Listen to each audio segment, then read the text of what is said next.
Hello students, very good morning. Myself Vishnu Soni, CoScience academy online platform पर आपका पहला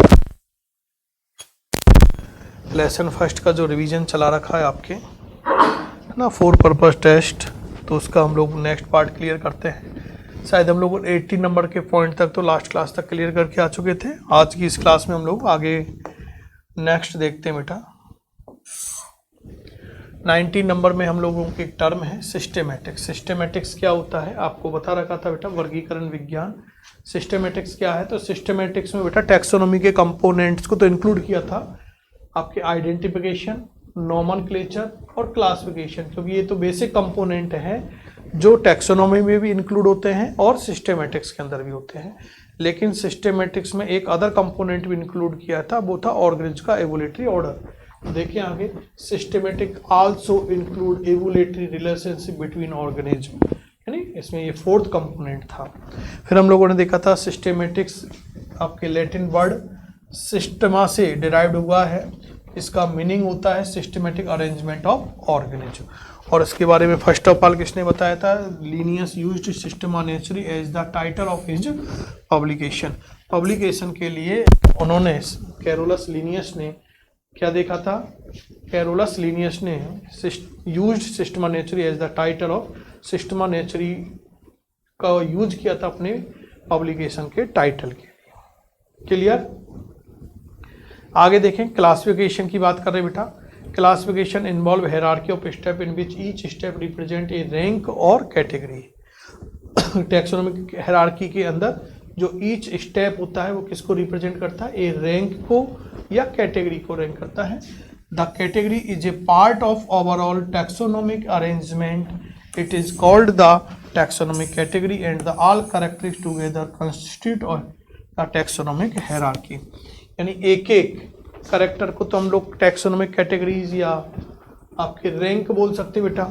जैसे आपकी क्लास के अंदर सपोज करो 20 स्टूडेंट है, तो 20 स्टूडेंट में एक सिंगल को तो क्या बोले हम लोग, रैंक बोल दें। सपोज करो हम लोग उसके लिए क्या बोल दिया, रैंक बोल दिया। और टोटल 20 को हम लोग क्या बोले, टैक्सोनॉमिक कैटेगराइज या हायरार्की बोले। तो वही बात यहाँ पर हम लोग कर रहे हैं कि जो टोटल अरेंजमेंट होता है उनका, उसको हम लोग क्या बोलते हैं, टुगेदरली टैक्सोनॉमिक हायरार्की बोलते हैं। Each category referred to as a unit of classification represent a rank and it commonly terminated as a taxon, है ना। टैक्सोन बोलते हैं, जिसका प्लूरल वर्ड है टैक्सा। टैक्सोन वर्ड किसने दिया, ये बता रखा था आपको, है ना। देखना एच जे लेंथ है ना। आगे देखो 21 नंबर में कि in taxonomic hierarchy there are 7 broad category taxa in taxonomic hierarchy. Taxonomic categorization में कितने टैक्सोन होते हैं या कितनी कैटेगरीज होती है, तो याद रखना है 7 ब्रॉड कैटेगरीज होती है। मेन में कौन कौन सी होती है, species, genus, family, order, class, phylum और डिवीजन एंड किंगडम। कौन कौन सी बतलाई थी बेटा मैंने आपको, first is species, second is genus, third is family, fourth is order, fifth is class, 6 is phylum और डिवीजन, 7 इज द किंगडम। और ये किस ऑर्डर में बेटा, असेंडिंग ऑर्डर में। इधर से स्पीसीज टू यदि हम लोग किंगडम की ओर जाते हैं तो असेंडिंग ऑर्डर होता है, और यदि हम लोग किंगडम टू स्पीसीज की ओर जाएंगे तो बेटा ये कौन सा होगा, डिसेंडिंग ऑर्डर होता है। पढ़ा होगा ना हिंदी वाले, आरोही क्रम और अवरोही क्रम। तो ये क्यों बोला बेटा, क्योंकि हमें देखना है कि हम लोग सिमिलरिटीज से डिससिमिलरिटीज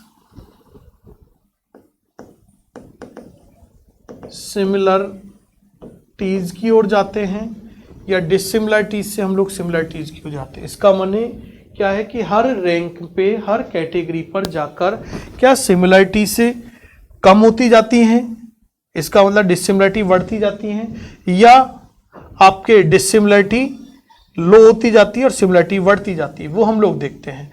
तो इधर हम लोग इस ऑर्डर की बात करें, स्पीसीज टू, ये ऑर्डर जो आपके दे रखा है एनसीईआरटी ने, असेंडिंग ऑर्डर। इसका मीनिंग क्या है बेटा, कि जब हम स्पीसीज टू किंगडम की ओर जाते हैं, किंगडम रैंक की ओर जाते हैं, तो वहां पर हम लोग देखते हैं कि जितनी सिमिलरिटीज स्पीसीज के मेंबर में है उससे लोअर नंबर ऑफ सिमिलरिटीज किस में होंगी, जीनस के मेंबर में होंगी, उससे कम फैमिली ऑर्डर, यानी धीरे धीरे हम लोग देखते हैं सिमिलरिटी क्या होती जाती है, कम होंगी, और डिसिमिलरिटी क्या होती जाती है, इनके मेंबर में बढ़ती जाती है, ईच रैंक और ईच कैटेगरीज।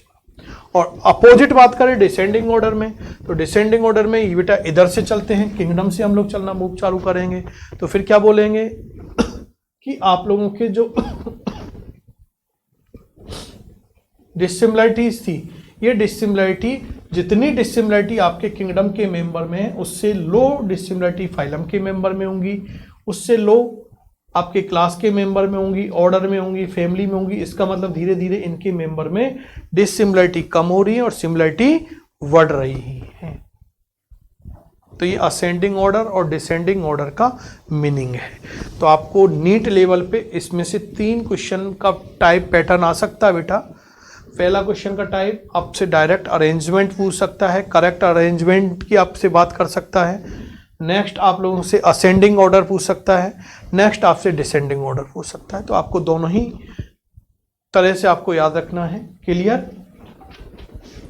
गैप देके आपसे पूछ सकता है। आगे देखें बेटा, taxa phylum is used in animal.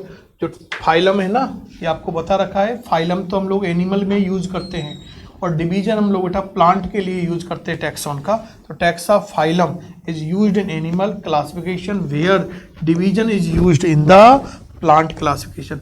यदि हमें प्लांट को क्लासिफाइड करना है तो उसमें हम लोग फाइलम मेंशन नहीं करते टैक्सॉन के फॉर्म में, बल्कि कौन सी कैटेगरी कौन सा टैक्सॉन यूज करते हैं बेटा, डिवीजन यूज करते हैं, जय है ना।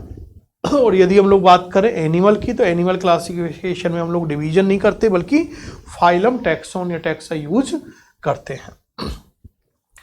आगे देखें, species is the lowest taxa, सबसे लोएस्ट यानी फंडामेंटल टैक्सा है।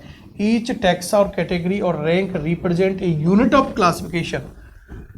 एक यूनिट है क्लासिफिकेशन की, एक यूनिट है। जैसे आपके स्कूल के अंदर इंस्टीट्यूट की बात करें तो टोटल आपके 11th की क्लास है, तो इस 11th की क्लास के अंदर बेटा आप लोगों का एक सेक्शन है।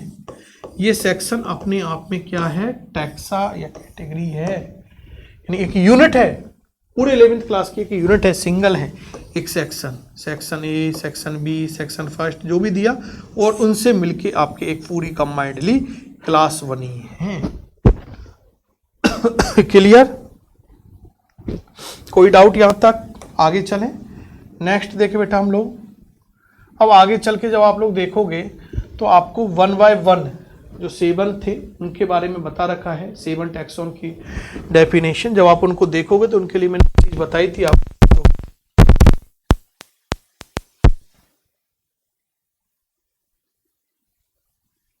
एक ग्रुप ऑफ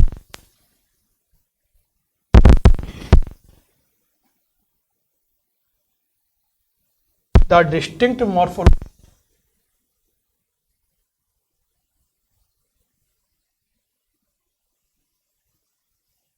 यानी ये क्या होती हैं, इनके अंदर इंटरब्रीडिंग की कैपेसिटी होती है, यानी ये अपनी जैसी ऑप्शन को प्रोड्यूस करने की इनमें क्या होती है, कैपेबिलिटी होती है।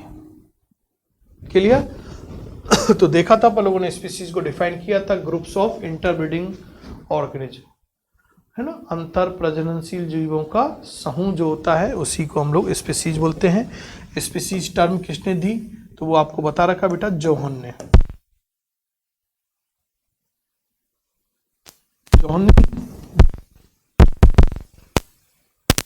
जोहन रे। लेकिन स्पीसीज की बायोलॉजिकल कंसेप्ट किसने दी, अर्नेस्ट मेयर ने। और अर्नेस्ट मेयर 20th सेंचुरीज का डार्विन है, प्रीवियस टॉपिकों में आ चुका है आपके। क्लियर? आगे देखिए हम लोग बेटा नेक्स्ट, जीनस। जीनस क्या है, एक group of closely related species, यानी स्पीसीज का ग्रुप जीनस होगा। More character in common in compare to species of other genera. More character in common, इनमें और इनमें कॉमनिटी आती है, है ना, क्योंकि इसमें सपोज करो स्पीसीज के मेंबर में 100 सिमिलरिटी है तो जीनस के मेंबर में 90 सिमिलरिटी तो होंगी। क्लियर? तो ये चीजें याद रखनी है। तो सिमिलरिटी लो होती जाती है ना और डिसिमिलरिटी बढ़ती जाती है। तो more character is common. For example potato and brinjal are the 2 different species. Potato और ब्रिंजल है तो 2 different species but both belong to the genus Solanum. ये सोलेनम जीनस से, सोलेनम जीनस से रिलेटेड है। क्लियर? ऐसे ही सिमिलरी एनसीईआरटी में दे रखा है, इन चीज़ों को याद रखना बेटा आपको। ऐसे ही हम लोग देखें सिमिलरली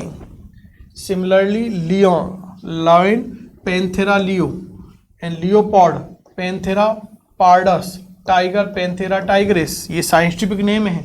लायन का साइंटिफिक नेम याद करना है पैंथेरा लियो, लियोपार्ड का scientific name Panthera pardus, tiger का साइंटिफिक नेम पैंथेरा टाइग्रिस। अब इसमें देखो बेटा पैंथेरा सबके अंदर देखें आप लोग कि इनमें स्पीसीज तो डिफरेंट है लेकिन सबके जीनस क्या है, सेम है। तो क्या कह रहा है, with several common feature are all species of the genus Panthera.